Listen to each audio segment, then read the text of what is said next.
All right. Hello, folks. This is really weird. Thank you for putting up with the pandemic.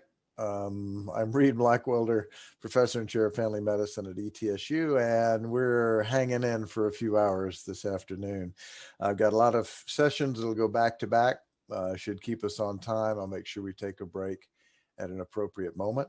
I'm saying this is particularly weird for me because I'm at the Quillen College of Medicine and I direct 3 residencies, and I'm still teaching a lot, but on the Zoom that I'm doing, I at least get to see people. And this is very weird for me because when I'm been at the Osler course in the past, I'm wandering around, I'm going up and down, I'm asking individuals questions, and it's a lot more interactive. So this will be different. There's a lot of material.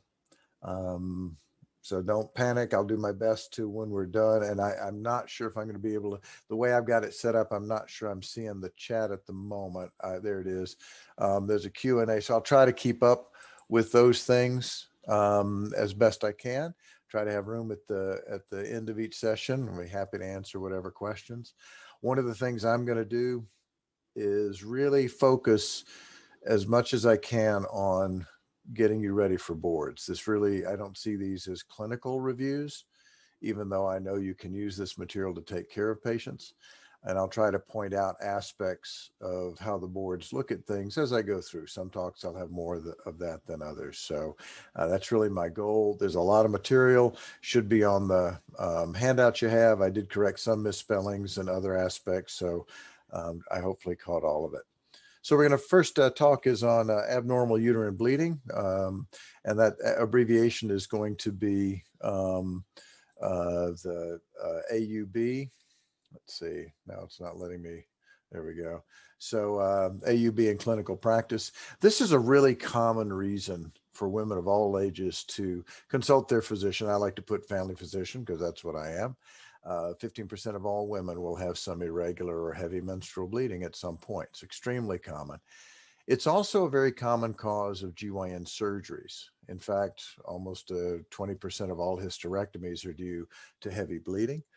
And only about 50% of those specimens after hysterectomy can identify why the person was bleeding heavily. So that usually means it wasn't structural, but quite often more hormonal. And we'll talk a lot about that.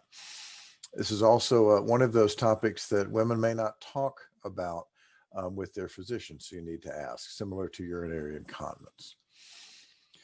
The most common cause of abnormal bleeding is anovulatory. And that's usually an irregular bleeding pattern, but a lot of things are irregular. So it's hard sometimes to figure this out just from what the pattern is. This will be a recurring theme. It happens because you get unopposed estrogen that stimulates the endometrium.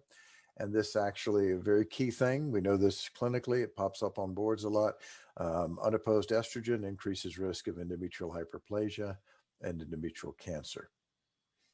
You're going to have ovulatory abnormal bleeding, and that's usually a more regular bleeding, but heavier. So anovulatory tends to be irregular and ovulatory tends to be regular, but it's not 100%. And there often is an organic cause for that. There's a lot of physiology in some of these GYN lectures about different components of hormone pathways. There's usually an interaction between the hypothalamus, the pituitary, ovaries, and endometrium. There's also a pretty strong relationship with thyroid, which we'll talk about frequently as well. The hypothalamus, there are a lot of abbreviations. I apologize. Most physicians speak in TLAs, which are 3-letter acronyms, but there are a series of 4-letter acronyms. And the gonadotropin releasing hormone comes from the hypothalamus.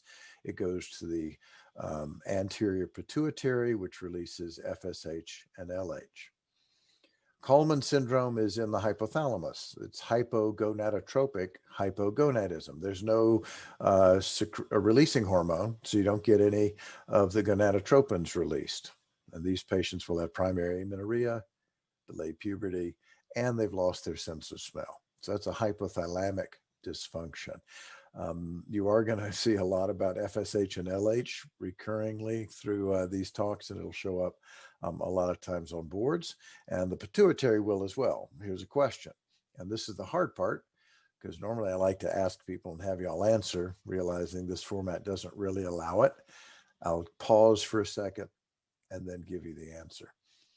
So all of the following are anterior pituitary hormones except, and this is actually a board question I've seen pretty frequently. So knowing where they come from. And the one that's posterior is ADH or vasopressin. So this is the anterior pituitary with TSH, ACTH, LH, FSH, GH, and prolactin. Posterior is oxytocin and vasopressin. So now they're just looking at a lot of things. And this feedback stuff is going to pop up a lot, and it can be a little overwhelming if you haven't looked at physiology recently, but this is basically just showing there's the hypothalamus and the pituitary gland. There's a hypothalamic pituitary circulation.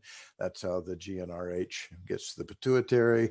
And then the pituitary releases FSH and LH into the bloodstream, which goes to the ovary and helps with regulating estrogen and progesterone release.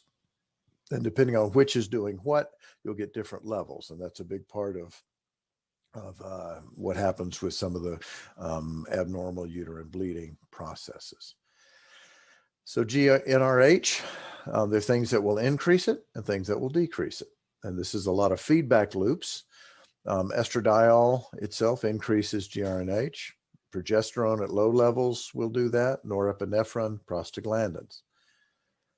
Decreasing GnRH, estradiol will do that as well, and progesterone at high levels. So we're going to talk about the some things like LH surging and progesterone release and how that relates and regulates hypothalamic function.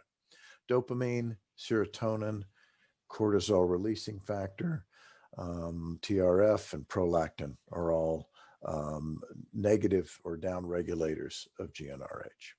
This is another way of looking at that. So when you look at this stress, for example, weight loss and exercise, we'll show this again later.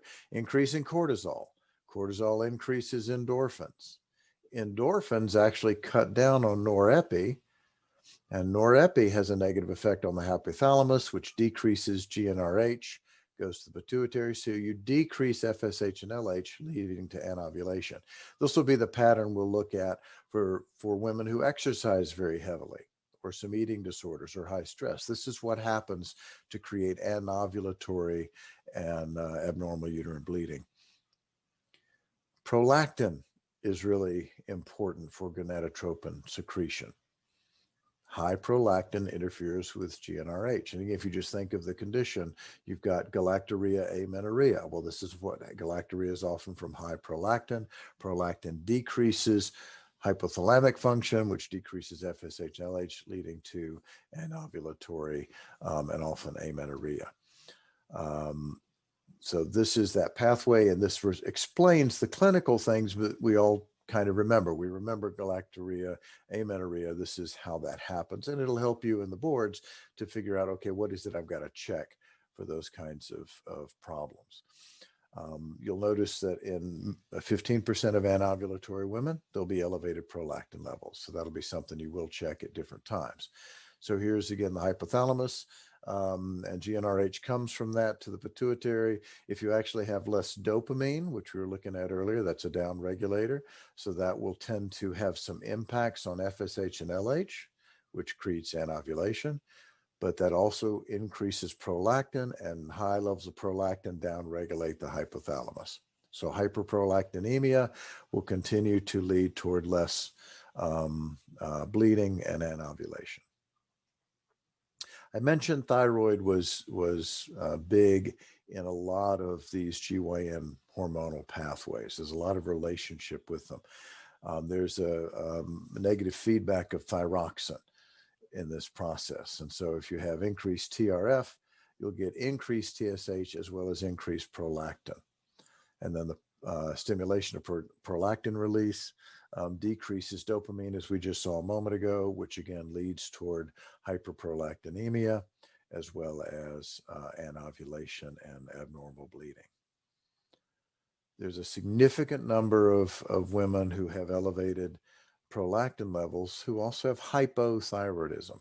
Hyperthyroid doesn't seem to cause the same problem. So if the TSH is elevated, you also want to measure T3 and T4. you can have TSH secreting tumors. So here's a question. 38-year-old woman, not women, presents with a bilateral milky discharge, decreased menstrual frequency, lethargy, constipation. Prolactin level is elevated. By the way, this is important on the boards. You're not going to have to remember levels of things. They'll give you normals, as they did here, normal less than 25. So you're not going to have to go, oh my God, do I remember what this is? So in this patient, most sensitive test for the assessment would be either CT scan of the sella, free thyroid index, TSH, sex hormone binding globulin, ACTH suppression test. Especially since we just talked about it, you'll remember it's TSH. There are also drugs that will mess up GnRH secretion, and they tend to do so by increasing prolactin and therefore creating that loop that we were just reviewing. Tricyclic antidepressants commonly do this. Some antihypertensives, and the ones that are common are methyldopa and propranolol. Reserpine is an interesting drug. Normally, if I were with you, I'd be asking how many of you have ever used it or how many have heard of it. Now, I'm older and I have a gray beard, so I actually know of reserpine, and I've actually prescribed it many years ago when I was in a small practice. It's a combination antidepressant or antihypertensive, and it's really not used anymore. So I doubt you'll see any board questions on reserpine, but I throw it in because it does commonly increase prolactin level.